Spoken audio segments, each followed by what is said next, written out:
OKC has seemingly handled business with very, very minimal disruptions. The Denver series was likely their bumpiest ride, obviously, going to game 7, but ultimately they've handled business otherwise. So do you guys think that, regardless, we can talk about matchups in a second, but is there any way that they lose the finals, OKC does, with their dominance moving forward? I mean, there is a way. I mean, I it's hard to envision, but there's certainly, like, the thing about basketball is that things don't always happen the way you kind of expect. But the way that the Thunder have approached the finals now, I don't believe that there's not much in me that says they're going to lose. I think they've pretty much done everything that you can do to be heavy favorites going to the NBA Finals, and they will be that. So no.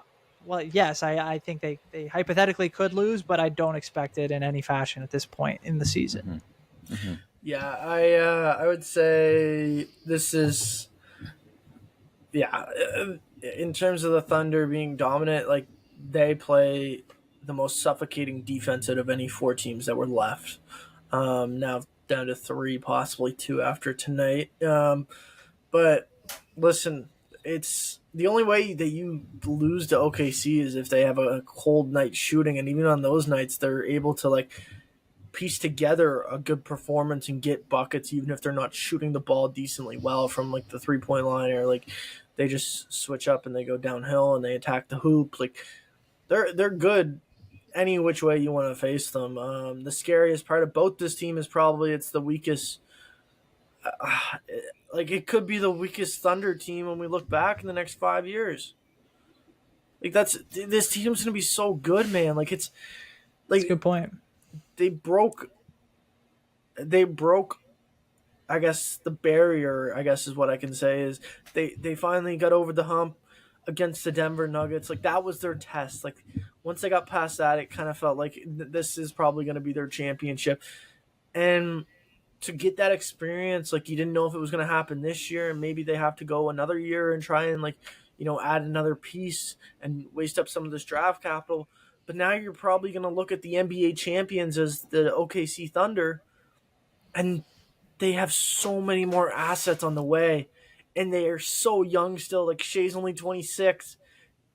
Chet's only in his 2nd year playing, but 3rd year overall. Jalen Williams is in his 3rd year. Like, it's crazy how good this team potentially could be. When we talk about dynasties and potential dynasties, this is a team that we could look in, like, 5 years and say, yeah, they ran the table. They ruined basketball. Like, they completely ruined basketball, because this could be the start of a generational run or a decade run of just pure dominance. And like we mentioned earlier, like a month ago, I think now, or like 2 weeks ago, like, they could go get Giannis, and they could still have assets to go spend with afterwards.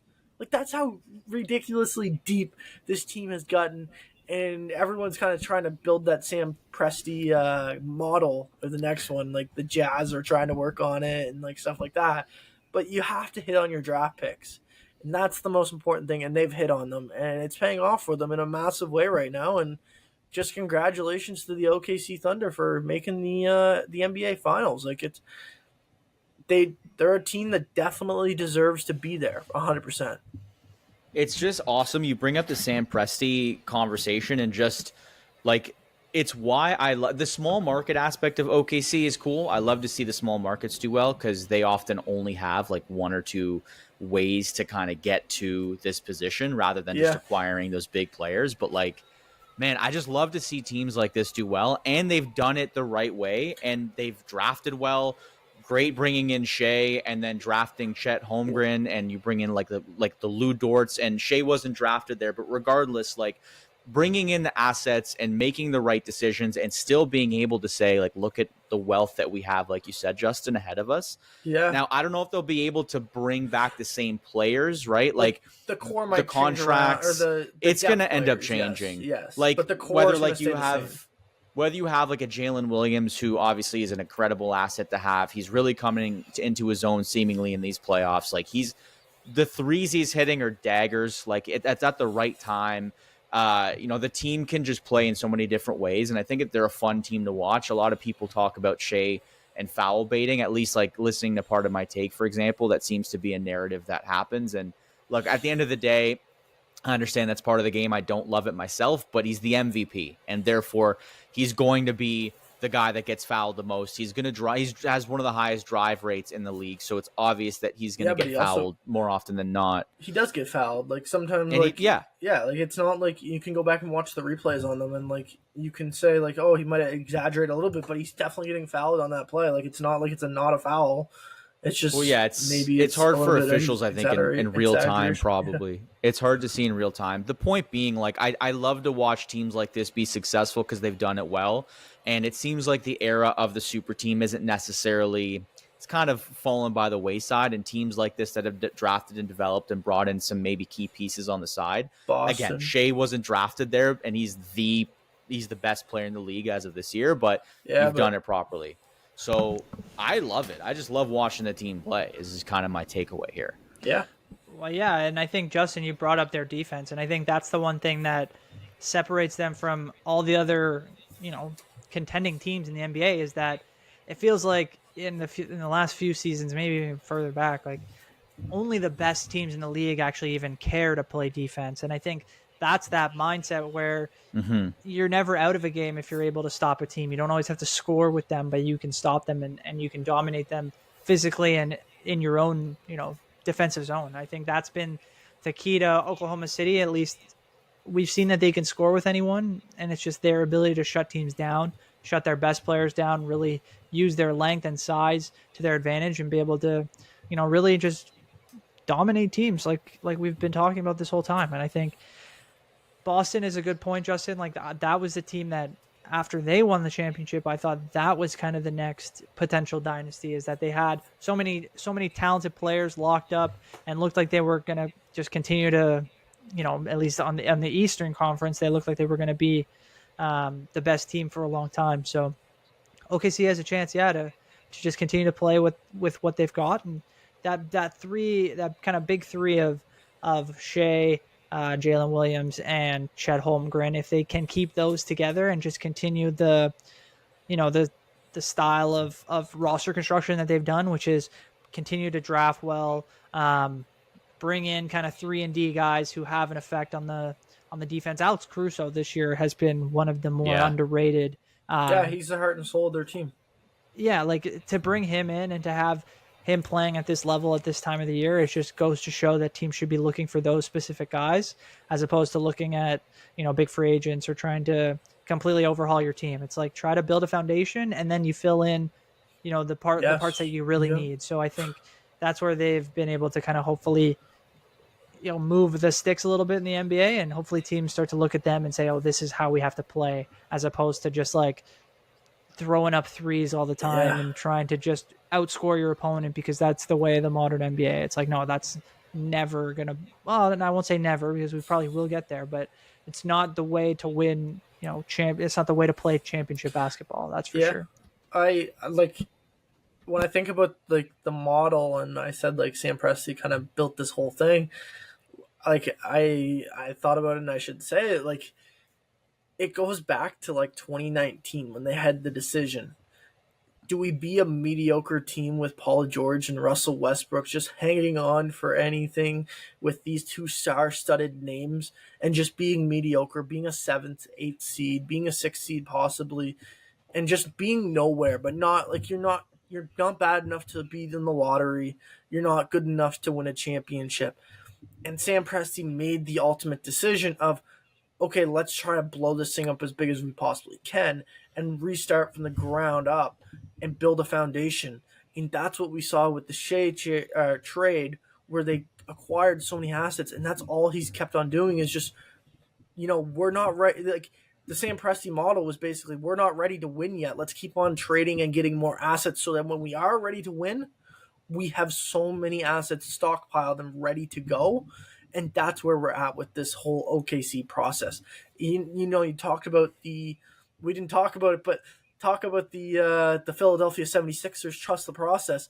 Like, this is what their process was supposed to be like. Yeah. And the OKC Thunder, it's actually worked. Like, it's actually come to fruition for them. And that's the difference. Like right now, when looking at the two organizations like that, you know, or looking at one like in no man's land, like the Philadelphia 76ers, they don't know what they are. And then you look at the OKC Thunder, and not only did they build a good team, but they built a team that knows what the actual word team means, and they embody what a team means. You can see it when they do post game press or post game interviews.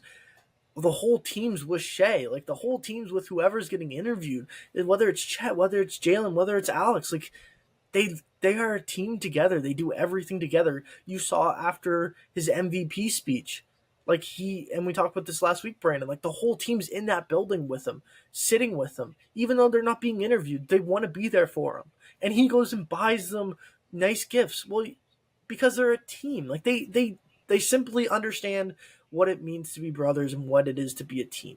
And that's like the best thing that you can possibly have when talking about professional athletes.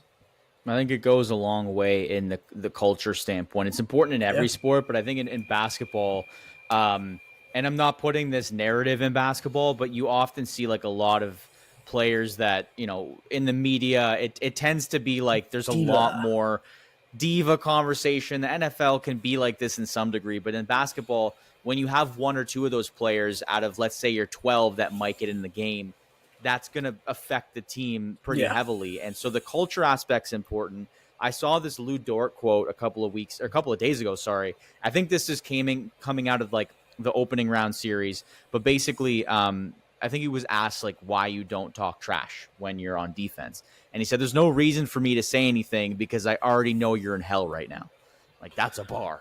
Like he knows, right? Yeah. And so players like that who buy into a system and are like defensive, you talk about the post game, you talk about no one in that locker room is causing seemingly any issues. They're not in the media. Some people say Shea can be a little corny. I don't care if you're corny. Look at the other guy that's corny in the league is Tyrese Halliburton. We haven't even talked about the Pacers. They're the team that's one win away, possibly already in, depending on when we're recording, the NBA Finals. So who cares if you're corny? If your team likes you, if your squad is a whole, I think that really goes a long way. You talk about the 76ers, their main guy, as of now, Joel Embiid, is not the guy you want leading the charge for so many reasons. More games than he's played.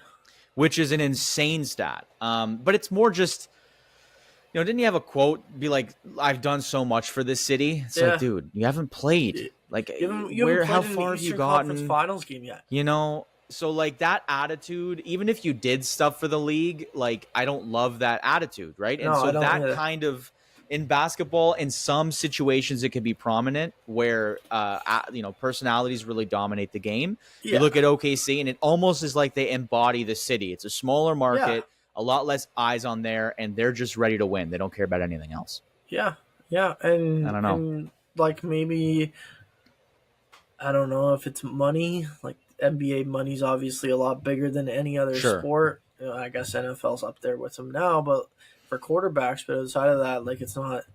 NBA really dominates in terms of money. So like maybe it's just you get $400 million in your bank account, and you're like, I can say whatever I want now. I can do whatever I want. I'm the main guy on this roster. Well, I think that's part of it, but it's also. There are so few teams that are actually, whether it's concerned or can't figure out how to, you know, emulate this model that OKC or talked about Boston a little bit, like Denver a couple of years ago, like these teams that have such a clear kind of strategy in terms of who they are, their identity, their culture, like everything we've talked about with OKC. So few teams are just reliant on their best players to just go out there and try to win them games without a system that's really going to have success. So I think that's why you get into so much of this, well, first of all the parity, because there's so many teams trying to just do the same thing and end up with the same results, which is losing. And then, you just need a real cohesive core to be able to actually carry you to something bigger than just getting to the playoffs or being able to win a round or two. Like, and for most teams, like, your group of 2 or 3 or 4 guys that are supremely talented and maybe they play together, that works out and gets you so far, but you really need all 8, 9, 10, 12 guys, whatever it is, that are going to be able to get you there and give you that kind of opportunity to win. Yeah. I agree. And quickly though on I guess we could just say who matches up best with OKC between the Pacers and Knicks. Again, guys, like this series might be over by the time everybody's listening, but if you just had to quickly pick, like who do you think matches up well, or really any comments on that series in general, if there's anything pressing? I would say the Pacers match up better against the OKC Thunder, but I still think the Thunder probably win the series in 5 games. Like I just think the Thunder are the best team in the NBA. They've been in the whole best team in the NBA the whole season, and I think that, like I said earlier, they got over the barrier when they beat Denver. That was really their biggest test to me, was Denver, because honestly, Denver could have won the championship with Jokic alone this year. Like that's how good he is. So that was to have that test in round 2. Like I feel like if this makes sense, like it kind of gets easier for the OKC Thunder for the rest of the playoffs, in a way. So like I even though I say the Pacers are a better team to match up, like I just don't think that they stand any chance against this monster of a team in the OKC Thunder.